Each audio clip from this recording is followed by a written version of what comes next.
Pakistan cricket జట్టులో దారుణమైన సంఘటన చోటు చేసుకున్నట్లు తెలుస్తోంది.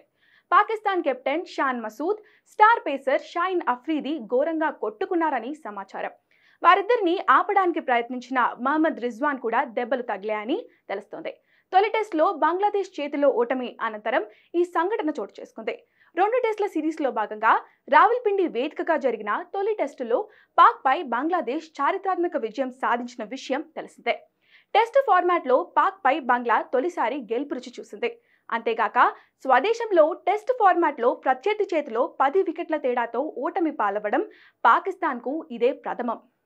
పాకిస్తాన్ తొలి ఇన్నింగ్స్లో 448 స్కోర్ వద్ద డిక్లేర్ చేయగా బంగ్లాదేశ్ 565 పరుగుల భారీ స్కోర్ను సాధించింది.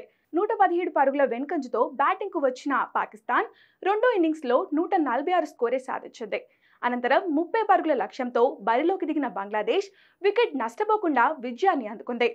అయితే ఓటమి అనంతరం పాకిస్తాన్ డ్రెస్సింగ్ రూమ్లో అఫ్రీది షాన్ మసూద్ గొడవ జరిగినట్లు తెలుస్తోంది. ఈ సంఘటన జరగడానికి ముందు వీరిద్దరికి సంబంధించిన ఓ వీడియో తీవ్ర చర్చనీయాంశంగా మారింది.